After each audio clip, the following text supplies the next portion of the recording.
नमस्कार दोस्तों, मैं Raj Bahadur are reasoning classes में आपका स्वागत करता हूं। जैसा कि आपको पता ही होगा, अभी एसबीआई पीओ का नोटिफिकेशन आया था, अप्रेंटिस आया उसके बाद, और फिर जो है अभी आपको पता ही होगा आईबीपीएस के एडमिट कार्ड भी जारी हो चुके हैं और 5 तारीख को एग्ज़ाम है।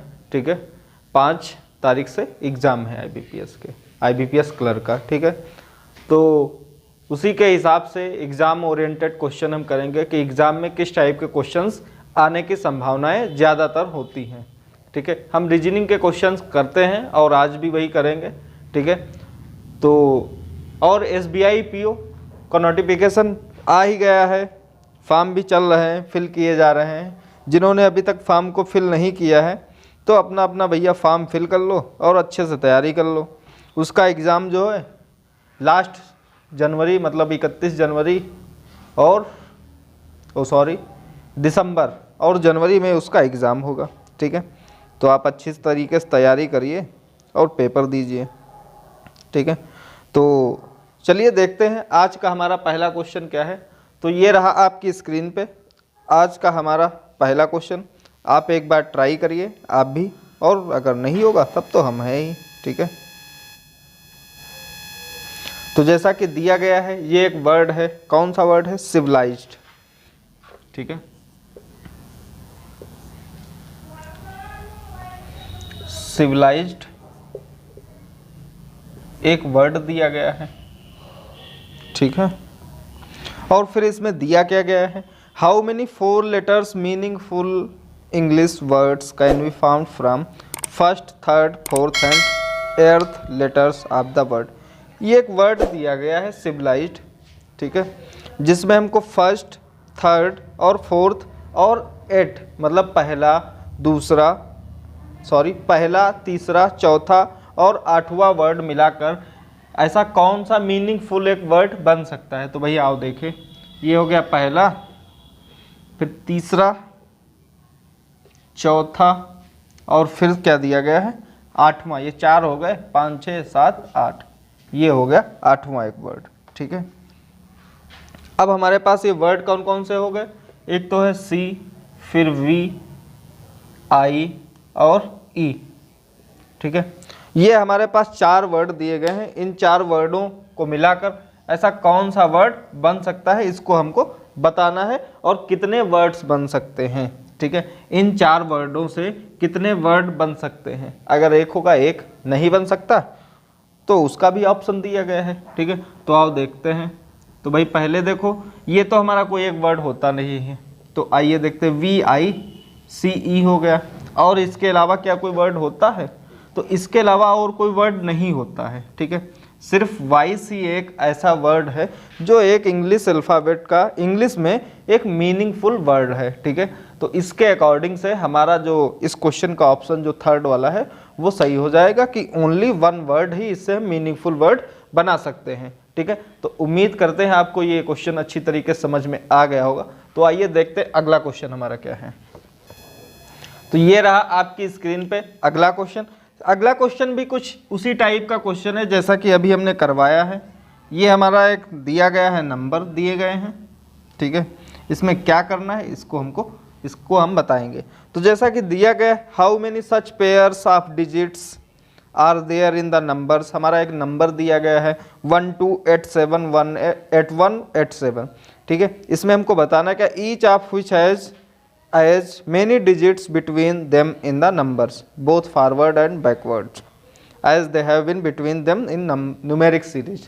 मतलब कि जो ये सीरीज जो हमारी एक दी गई है, इसमें बैकवर्ड और फॉरवर्ड, आगे और पीछे दोनों तरफ से हमारी जो पोजीशन जो होती है उस पोजीशन पे और कौन से वर्ड होंगे। ठीक है, ये हमको बताना है। तो आओ भैया देखते हैं इस सीरीज में कितने हमारे वर्ड्स बन रहे हैं।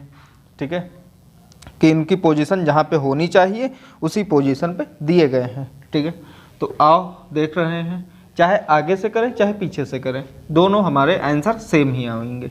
ठीक है, तो 1 के बाद 2 आता ही है, 2 हो गया, 2 के बाद 3 4 5 6 7 8, कहीं पे दिया गया है? नहीं दिया गया है, इसको अब हम ब्रेक कर देंगे। 2 अगला दिया गया, 3 4 5 6 7 8, ये भी नहीं है। फिर 8 के बाद 7 आता है? नहीं आता है ना। 8 के बाद तो 9 आता है, वो भी छूट गया। फिर अगला आते हैं 7 और 8। 8 के बाद 9 और 9 के बाद हमारा कोई रिपीटेशन नहीं होता है, जैसे A to Z होता है और फिर कहो A Z हो गया, Z के बाद फिर से हम A कंटिन्यू कर दें, वो हमारा गलत हो जाएगा। सेम है 8 के बाद 9, 9 के बाद हमारा ये कुछ भी नहीं काउंट किया जाएगा, उसको छोड़ देंगे, फिर अगला वाला ही लेंगे। तो अगला वाला 7 और 8 हो गया, ये भी हमारा पोजीशन पे दिया गया। 9 नहीं है, फिर इसके आगे ये भी नहीं है, इसके आगे ये भी नहीं, ठीक है। अब हम आते हैं पीछे से बैकवर्ड, ठीक है। अब देखो 7 के बाद 8 आता ही है, हो गया। 1 ये दिया गया है, 2 3 4 5 6 कुछ कहीं पर है नहीं है, ये भी 8 और 7। क्या 8 के बाद 7 आता है? नहीं आता है ना, 8 के बाद 7 नहीं आता है, ठीक है, तो इसको हम छोड़ देंगे। फिर 7 के बाद ये 8 आ गया, 7 के बाद 8 आ गया, उसके आगे 9 कुछ भी नहीं दिया गया, ये भी नहीं। 2 के बाद तो 1 हमारा आता नहीं, 2 के बाद कितना आते हैं? 3 आते हैं। तो भाई पेयर्स हमको काउंट करने, कितने पेयर हो गए? एक ये हो गया, दूसरा, तीसरा, चौथा। तो टोटल हमारे पेयर्स कितने हो गए? तो इस क्वेश्चन के हमारे टोटल पेयर कितने हो गए? 4 पेयर हो गए, ठीक है। तो इसीलिए इस क्वेश्चन का हमारा ऑप्शन 5वां वाला सही हो जाएगा, ठीक है। तो उम्मीद करते हैं आपको ये समझ में आ ही रहा होगा। अगर आपको क्वेश्चन अच्छी तरीके से समझ में आ रहा है तो भाई वीडियो को लाइक करो और ज़्यादा से ज़्यादा लोगों के पास भी शेयर कर दो, ठीक है। तो आइए देखते। तो ये रहा आपकी स्क्रीन पे अगला क्वेश्चन ये दिया गया है, ये सिलॉग का क्वेश्चन है। देखो ओनली और ओनली फ्यू के ज़्यादातर क्वेश्चन हम पूछे ही जा रहे हैं, ठीक है। अब नॉर्मल जो क्वेश्चन जो होते हैं, सिंपल क्वेश्चन, बहुत कम ही पूछे जाते हैं, ठीक है। तो आइए देखते हैं इस क्वेश्चन को कैसे सॉल्व करेंगे। जैसा कि हमारा फर्स्ट स्टेटमेंट दिया गया, सम 10 आर 30, कि सम 10 आर 30, कुछ 10 जो हैं 30 हैं। ओनली फ्यू 30 आर 20, केवल कुछ 30 जो हैं वो 20 हैं। तो भाई केवल कुछ 30 20 हैं, ठीक है।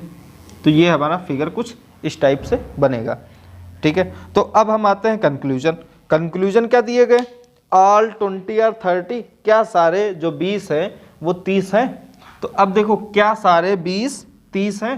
तो ये नहीं है, ठीक है, ये नहीं है। और कब हो सकते हैं कि सारे 20 30 कब हो सकते हैं? ठीक है, ये तब हो सकते हैं जब पॉसिबिलिटी में हो, ठीक है। जब पॉसिबिलिटी में अगर होता कि all 20 or 30 is a possibility, तो ये हमारा कंक्लूजन जो है सही हो जाता। लेकिन यहाँ पे पॉसिबिलिटी में नहीं पूछा, डेफिनेट में पूछा, तो इसीलिए ये गलत हो जाएगा कंक्लूजन। और फिर आते हैं अगला जो कंक्लूजन दिया गया, ऑल 10 आर 20, कि ऑल 10 आर 20। अब देखो कहाँ पे 10 दिया गया, कहाँ पे 20 दिया गया, इसके बारे में हम कोई एग्जैक्ट चीज़ बता सकते हैं? नहीं बता सकते हैं ना, तो ये डेफिनेट में हमारा क्या हो जाएगा? गलत हो जाएगा, ठीक है। इसीलिए इस क्वेश्चन का हमारा ऑप्शन 5वां वाला सही हो जाएगा, neither first nor second conclusion follows, ठीक है। तो आइए देखते अगला क्वेश्चन क्या है। तो ये रहा अगला क्वेश्चन। ये देखो ओनली और ओनली फ्यू के केस का क्वेश्चन है। जैसा कि दिया गया है ओनली 11 और ऑड नंबर, ठीक है, ओनली 11 और ऑड। तो अभी अब हमने बताया था एक क्लास में कि ओनली और ओनली फ्यू क्या होता है। ओनली जो है अपोजिट होता है, ठीक है, ओनली अपोजिट होता है सम का, ठीक है। जैसे कि दिया गया है only 11 is a odd number, तो भाई देखो ये हो जाएगा ऑल ऑड, सॉरी हमने सम का बताया ना, ये ऑल का जो है अपोजिट होता है, तो ये क्या हो जाएगा? ऑल ऑड आर 11, ठीक है, ये हमारा हो जाएगा। और फिर अगला क्या दिया गया? Only a few 11 are prime, कि only a few 11 are prime, ठीक है। ये हमारा फिगर जो है इस तरीके से बनेगा कुछ। तो अब हम देखते हैं कंक्लूजन क्या दिया गया? Some odd number can be prime, कि कुछ ऑड जो हैं क्या प्राइम हो सकते हैं। तो अब देखिए क्या दिया गया है कि some odd numbers can be prime, कि जो ये ऑड वाले जो दिए गए हैं क्या प्राइम हो सकते हैं कुछ पार्ट, तो ये कभी भी नहीं हो सकते हैं, ठीक है, क्योंकि ये ओनली का केस है, तो ये कभी भी नहीं हो सकते। पॉसिबिलिटी में भी नहीं हो सकते, डिफरेंट तो होगा ही नहीं और पॉसिबिलिटी में भी नहीं होगा, ठीक है। क्यों नहीं होगा? तो ये जो ओनली का जो केस होता है वो सिर्फ स्पेशली उसी में जो सब्जेक्ट और प्रेडिकेट जो होता है ये सिर्फ उसी के साथ ही रिलेशन दर्शा सकता है। जैसे ये ऑड है तो ऑड का रिलेशन जो है सिर्फ 11 के साथ ही होगा, ठीक है, किसी दूसरे के साथ कभी भी नहीं हो सकता है, ठीक है। अगला क्या दिया गया, ऑल प्राइम कैन बी 11, कि ऑल प्राइम कैन बी 11। तो अब देखो ये प्राइम दिए गए हैं, ये 11 है, जैसा कि अभी हमने पिछला वाला क्वेश्चन किया था, अभी हमने बताया था ना कि पॉसिबिलिटी में हमारा हो सकता है बट डेफिनेट में नहीं हो सकता है। अब देखो कैन बी आ गया, कैन बी मतलब हो सकता है, तो हो सकना मतलब पॉसिबिलिटी होता है, ठीक है। तो इसीलिए हमारा सेकंड वाला कंक्लूजन क्या हो जाएगा, सही हो जाएगा, और इस क्वेश्चन का हमारा ऑप्शन सेकंड वाला सही हो जाएगा, ओनली कंक्लूजन सेकंड फॉलोज, ठीक है। तो आइए देखते हैं अगला क्वेश्चन हमारा क्या है। तो ये रहा अगला क्वेश्चन, ये भी ओनली और ओनली फ्यू का ही केस है, दिया गया है only a few chairs are handles, और फिर है ऑल हैंडल्स आर पॉट्स, ठीक है। तो आइए देखते हैं क्या है क्वेश्चन, ठीक है। तो जैसा कि दिया गया है, अब हम आते हैं सेकंड स्टेटमेंट से सीधा हम इसको लेंगे। क्या दिया गया, ओनली हैंडल्स आर पॉट्स, कि ओनली हैंडल्स आर पॉट्स, ठीक है। तो ये हमारा फिगर कुछ ऐसे बनेगा, ये हो गया ओनली हैंडल्स आर पॉट्स, जो पॉट्स हैं वो सिर्फ हैंडल के साथ ही होंगे। और फिर अगला क्या दिया गया, only a few chairs are handles, only a few chairs are handles, ठीक है, only a few chairs are handles, ठीक है। तो अब हम देखते हैं कंक्लूजन। कंक्लूजन क्या दिया गया है, सम पॉट्स आर चेयर, कि सम पॉट्स आर चेयर, तो क्या कुछ पार्ट जो है वो चेयर हैं, तो ये नहीं है। कैसे नहीं है, वो अभी हमने पिछले वाले क्वेश्चन में बताया था कि पॉट जो है वो सिर्फ हैंडल के साथ ही रिलेशन दिखा सकता, किसी और के साथ नहीं दिखा सकता, ठीक है। इसीलिए इस क्वेश्चन का हमारा ये जो कंक्लूजन है ये क्या हो जाएगा, रॉन्ग हो जाएगा। और फिर क्या दिया गया, ऑल चेयर्स आर पॉट्स, कि ऑल चेयर्स आर पॉट्स। तो अब देखो फिर से वही पूछ रहा है कि क्या चेयर जो है सारी चेयर पॉट्स हो सकती हैं या हैं, कुछ भी नहीं, ना हो सकती है ना फिर होंगी ही, ठीक है। तो ये भी क्या हो जाएगा, गलत हो जाएगा, ठीक है। तो इसीलिए इस क्वेश्चन का हमारा आंसर क्या हो जाएगा, neither first nor second follows, ठीक है। तो उम्मीद करते हैं आपको क्वेश्चन अच्छी तरीके से समझ में आ रहे होंगे, ठीक है। अगर आ रहे हैं समझ में तो भाई वीडियो को लाइक करो और ज़्यादा से ज़्यादा लोगों के पास भी शेयर कर दो। जिन्होंने अभी तक चैनल को सब्सक्राइब नहीं किया तो सब्सक्राइब भी कर लें और बेल आइकन भी दबा लें, ठीक है। तो आइए देखते अगला क्वेश्चन क्या है आपकी स्क्रीन पे। अगला क्वेश्चन तो भाई देखो ये भी सिलाक का ही क्वेश्चन है। सिलाक के क्वेश्चन देखो कोई ज़्यादा टफ नहीं होते हैं, कॉन्सेप्ट हमें समझ में आना चाहिए, तो क्वेश्चन कोई भी हम आसान कर सकते हैं, ठीक है। और मोस्टली अगर हो सके, अगर आप हिंदी में क्वेश्चन को सॉल्व कर रहे हैं तो आप एक बार इंग्लिश में सॉल्व करने की कोशिश करें तो ज़्यादा आपके लिए अच्छा रहेगा, ठीक है। ये हम इसलिए कह रहे हैं क्योंकि जब आप इंग्लिश में सॉल्व करेंगे तो जब इंग्लिश लैंग्वेज आपको नहीं आती होगी, ग्रामर अगर नहीं आती होगी तो वो भी थोड़ा बहुत आपकी समझ में आने लगेगा, ठीक है। जब हम लैंग्वेज को पढ़ेंगे तो थोड़ा बहुत हमको भी समझ में आएगा कि कहाँ पर कौन सा वर्ड आता है, ठीक है। और इंग्लिश में जब करेंगे तो आसानी भी होगी, आप एक बार ट्राई भी करिए इंग्लिश में करने की तो ज़्यादा अच्छा रहेगा, ठीक है। तो आइए देखते हैं क्वेश्चन क्या है। जैसा कि दिया गया है सम टेबल आर चेयर्स, कि सम टेबल्स आर चेयर्स, ठीक है। Some chairs are bench, some chairs are bench, ये हमारा फिगर जो है कुछ इस तरीके से बनेगा, ठीक है। तो अब हम आते हैं कंक्लूजन की तरफ। कंक्लूजन क्या दिया गया, ऑल चेयर आर टेबल, कि क्या सारी चेयर जो है टेबल है। तो भाई देखो ये चेयर रही ये टेबल रही, सारी हैं कभी नहीं होंगी, पॉसिबिलिटी में हो सकती हैं बट डेफिनेट में कभी नहीं होंगी, क्योंकि यहाँ पे सम पार्ट ये दिया गया है ना, तो ये हमारा गलत हो जाएगा फर्स्ट वाला कंक्लूजन। अब हम आते हैं सेकंड कंक्लूजन की तरफ। सेकंड कंक्लूजन क्या दिया गया, सम टेबल्स आर बेंच, कि सम टेबल्स आर बेंच, कि क्या कुछ टेबल जो है बेंच है। तो भाई देखो ये रही टेबल, ये है बेंच, कहीं पे रिलेशन हो सकता है, कुछ भी कोई रिलेशन नहीं हो सकता है, ठीक है। तो ये भी क्या हो जाएगा, गलत हो जाएगा, ठीक है। तो इस क्वेश्चन का ऑप्शन हमारा कौन सा सही हो जाएगा, इस क्वेश्चन का ऑप्शन हमारा चौथा वाला सही हो जाएगा, neither first nor second conclusion follows, ठीक है। तो आइए देखते अगला क्वेश्चन क्या है। तो ये रहा अगला क्वेश्चन। ये क्वेश्चन देखो भैया फ्लोर बेस्ड पजल है या सीटिंग अरेंजमेंट कुछ भी मान सकते हैं। दिया गया है देयर आर 6 पीपल ABCDEF, ये जो है एक बिल्डिंग में रह रहे हैं, फ्लोर इनके दिए गए हैं, सबसे लोवेस्ट फ्लोर जो है वो 1 है। तो सबसे लोवेस्ट जब 1 है, टोटल 6 हैं, तो अपर वाला कौन सा हो जाएगा, छठा वाला हो जाएगा, ठीक है। ये 6 फ्लोर दिए गए हैं, ठीक है। फिर हम आते हैं कंडीशन की तरफ। क्या दिया गया, E lives on even numbered floor, कि ई जो है इवन नंबर वाली फ्लोर पे रहता है। तो अब देखो भैया कितने इवन नंबर हैं? 2, 4, 6, 3 हमारे पास इवन नंबर हैं, तो 3 पॉसिबिलिटीज़ हमारी बन सकती हैं। तो इसीलिए हम भैया धकाधक 3 फिगर बना लें तो ज़्यादा अच्छा रहेगा। ये रहा ई, ये भी रहा ई, ठीक है, वरना गलत हो जाएगा, फिर हम कंफ्यूज भी हो जाएंगे। तो सबसे पहले 3 अगर है तो 3 ही पॉसिबिलिटी हम बना ले तीनों, ठीक है।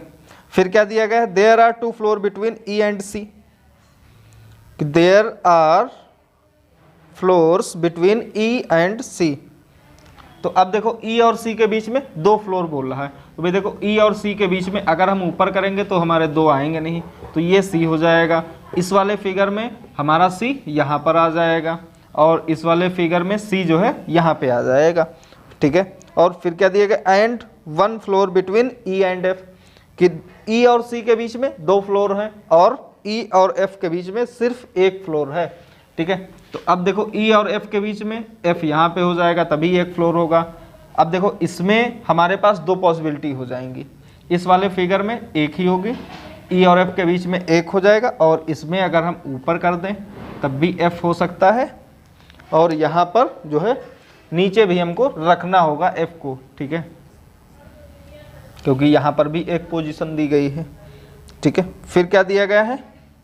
C lives on the first floor, कि सी जो है फर्स्ट फ्लोर पे रह रहा है। अब देखो सी जो है जब पहले फ्लोर पे रह रहा है तो हमारे फिगर जो है ये 2 हमारे जो फिगर हैं वो क्या हो जाएंगे? गलत हो जाएंगे, ये बनेगा ही नहीं, एक तो ये नहीं बनेगा, एक ये नहीं बनेगा। तो अब देखो ये जो हमारा जो दूसरा वाला जो फिगर है इसमें भी हमारी 2 पॉसिबिलिटी हैं, ठीक है, कि एफ जो है या तो छठी वाली पोजीशन पे होगा, छठे फ्लोर पे होगा, या फिर एफ सेकंड वाले फ्लोर पे होगा, ठीक है। इसीलिए 2 ये पॉसिबिलिटी हो जाएंगी इस फिगर की, ठीक है। तो हमने इसको ब्रेक कर दिया 2 पार्ट में, ठीक है। फिर क्या दिया गया है कि F does not live immediate above C, कि एफ जो है F does not live immediate above C, कि एफ जो है सी के तुरंत ऊपर नहीं रहता है, ठीक है। तो अब देखो एफ जो है सी के तुरंत ऊपर नहीं रहेगा, तो यहाँ पर हमारा एफ होगा ही नहीं, तो इसको हम हटा दें, तो मतलब ये वाला हमारा फिगर सही हो जाएगा। अब हमको अरेंज करना है, बस अरेंज कर लें, ठीक है। फिर क्या दिया गया है? There are 2 people between A and D, ठीक है, there are 2 people between A and D, A और डी के बीच में 2 लोग दिए गए हैं, तो अभी हम यहाँ पर नहीं बता सकते हैं कि 2 लोग कहाँ कहाँ पर हो सकते हैं, ठीक है।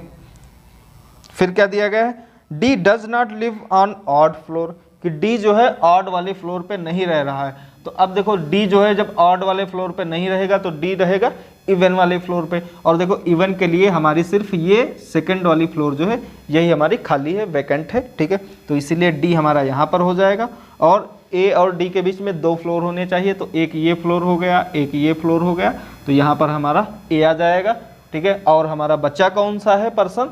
तो बचा है बी बचा है, ठीक है। तो इस क्वेश्चन का ये वाला हमारा फिगर जो है सही हो जाएगा, ठीक है। तो उम्मीद करते हैं आपको ये समझ में आ गया होगा, अगर नहीं समझ में आया है तो समझने की कोशिश करिए, तो आपको अच्छी तरीके से समझ में आ जाएगा, ठीक है। तो आइए देखते अगला क्वेश्चन क्या है। ये रहा अगला क्वेश्चन। ये क्वेश्चन जो है भैया ब्लड रिलेशन का है।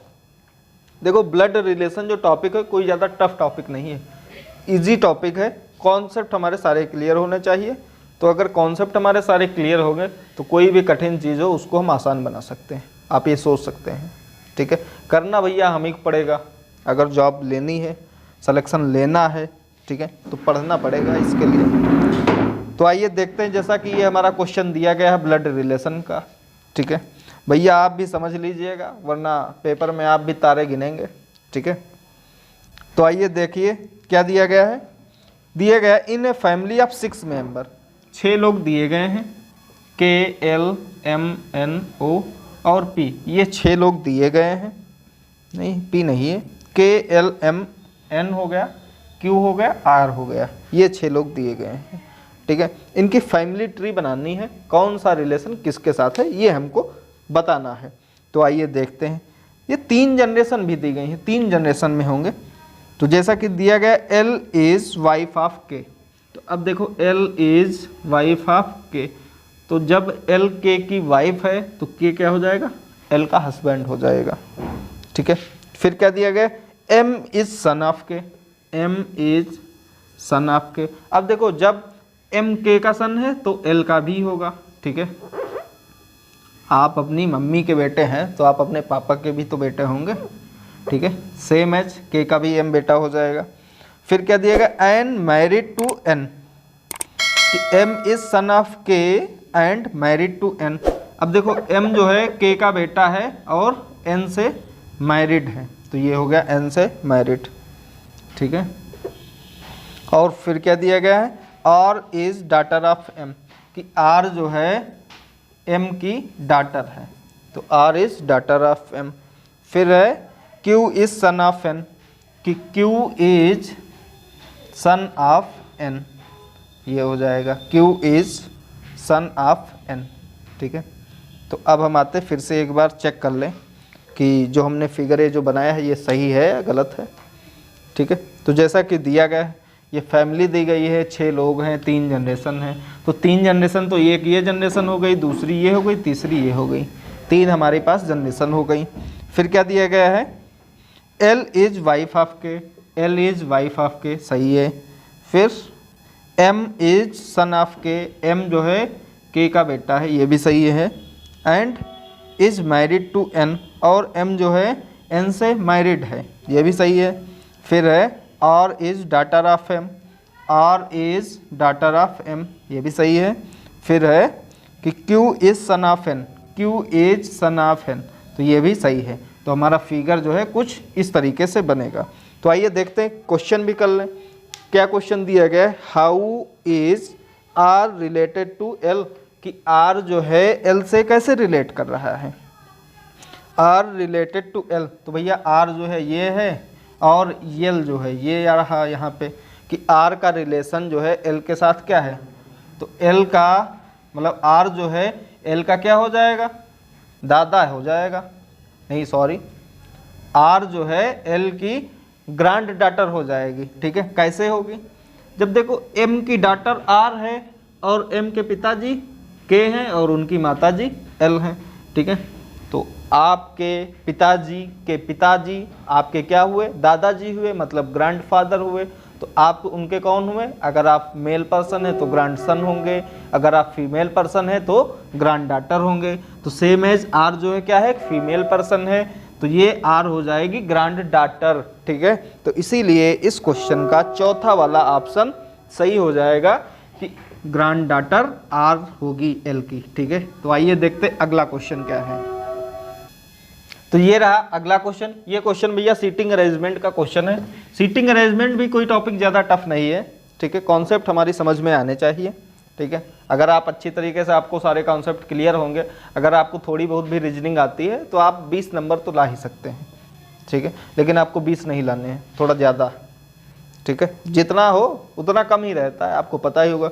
कट ऑफ भी 70 प्लस जाती है, ठीक है, 65-70 जाती ही है। तो आइए देखते हैं इस क्वेश्चन को कैसे सॉल्व करेंगे। दिया गया है to enjoy the thanksgiving dinner, ये 8 लोग दिए गए हैं, ठीक है। LMNOPQRS 8 लोग दिए गए हैं। एक सर्कुलर डिनर टेबल है, उसके चारों तरफ बैठे हैं और इनका डायरेक्शन क्या दिया गया है वो भी बताया गया है, ठीक है। फेसिंग द सेंटर, ये लोग सारे सेंटर की तरफ देख रहे हैं, ठीक है। तो अगर हम चाहें तो एक ही फिगर बना सकते हैं, अगर आपको थोड़ा टफ लग रहा है तो आप अपनी सुविधा अनुसार 2 फिगर बना सकते हैं, ठीक है। ज़्यादा नहीं, 2 में हम बना सकते हैं, ठीक है। क्वेश्चन चाहे जो भी हो, 2 में हम अरेंज कर सकते हैं, ठीक है। तो आइए देखते हैं कंडीशंस हमारी कौन कौन सी दी गई हैं। दिया गया है O is sitting second to the left of Q, कि ओ जो है क्यू के बाएं दूसरा बैठा है। तो भैया देखो ओ अगर यहाँ पे होगा तो क्यू यहाँ पे हो जाएगा, ठीक है। इस वाले फिगर में भी यही हम बना लें, ओ अगर यहाँ पे होगा तो क्यू यहाँ पे हो जाएगा। O is sitting second to the left of Q. फिर है 2 person are sitting between O and R, O और आर के बीच में 2 लोग बैठे हैं। तो अब देखो ओ और आर के बीच में 2 लोग हो गए, इस वाले फिगर में ओ और आर के बीच में 2 लोग हो गए। फिर है R is an immediate neighbour of Q, R जो है क्यू का पड़ोसी है। तो भैया देखो आर जो है क्यू का पड़ोसी इस वाले में है, इस ये वाला हमारा क्या हो जाएगा, चला जाएगा, हट जाएगा। तो अब देखो इस वाले में, और फिर आते हैं अगली कंडीशन में। क्या दिया गया है? L is sitting opposite to M, कि L जो है M के अपोजिट में है, ठीक है। तो अब देखो L और M, अगर हम L को यहाँ करेंगे तो M होना चाहिए, L यहाँ पे हो तो M होना चाहिए। तो अब देखो L के अपोजिट में M बैठा है, तो या तो M इधर हो सकता है या फिर L इधर हो सकता है, ठीक है। दो कंडीशन इसमें बनेंगी। देखो इसकी दो कंडीशन हमारी हो जाएंगी L और M की, M इधर भी हो सकता है, L इधर भी हो सकता है, ठीक है। फिर क्या दिया गया है? S is sitting second to the right of M। तो अब देखो इस वाली लाइन से हमको क्लियर हो जाएगा कि M कहाँ पे हमको प्लेस करना है। तो अब देखो S जो है M के दाएं दूसरा बैठा है, तो अगर हम M को यहाँ पे प्लेस कर देंगे तो इसका दायां ये होता है, इधर कहीं पे दायां दूसरा, मतलब दूसरी पोजीशन हमारी खाली होनी चाहिए। तो क्या ये खाली पोजीशन है? नहीं है खाली पोजीशन, ठीक है। तो इसीलिए यहाँ पर L हो जाएगा और M यहाँ पे हो जाएगा, ठीक है। M यहाँ पे हो जाएगा, ठीक है। अब देखो क्या बोल रहा है? S is sitting second to the right of M, कि S जो है M के दाएं दूसरा बैठा है। तो अब देखो पहला ये हो गया और ये दूसरा ये हो जाएगा। और फिर क्या दिया गया है?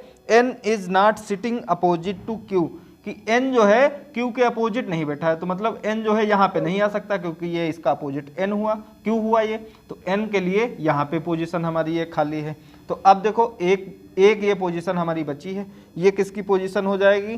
L हो गया, L M N O P हमारी ये बची है, ठीक है। तो P की पोजीशन ये वाली हो जाएगी, मतलब हमारा जो अकॉर्डिंग टू क्वेश्चन जो है ये वाला हमारा फिगर सही हो जाएगा, ठीक है। तो अब हम आते हैं क्वेश्चन की तरफ। क्वेश्चन भी एक कर ले। क्या दिया गया है? Who are the immediate neighbours of O, कि मतलब O के पड़ोसी कौन कौन से हैं, ठीक है। तो अब देखो O के पड़ोसी कौन कौन से हैं इनको बताना है। तो अब देखो O ये रहा, तो इनके दोनों पड़ोसी, एक तो L हो गया, दूसरा S हो गया, मतलब L और S O के दोनों पड़ोसी हैं। तो भैया देखो कौन से ऑप्शन में L और S दिया गया है? तो क्वेश्चन में भैया देखो दूसरा वाला जो ऑप्शन दिया गया है वही वाला सही हो जाएगा, L और S, क्योंकि दूसरे वाले ऑप्शन में दिए गए हैं। तो उम्मीद करते हैं ये आपको अच्छी तरीके से क्वेश्चन जो भी हमने बताए हैं अच्छी तरीके से ये समझ में आ गए होंगे। अगर वीडियो अच्छा लगे तो भैया लाइक करो और ज़्यादा से ज़्यादा लोगों के पास भी शेयर करो। जिन्होंने अभी तक चैनल को सब्सक्राइब नहीं किया है तो सब्सक्राइब भी कर लें और बेल आइकन भी दबा लें। तो मिलते हैं अगले एक इम्पॉर्टेंट टॉपिक के साथ, ठीक है। Thank you.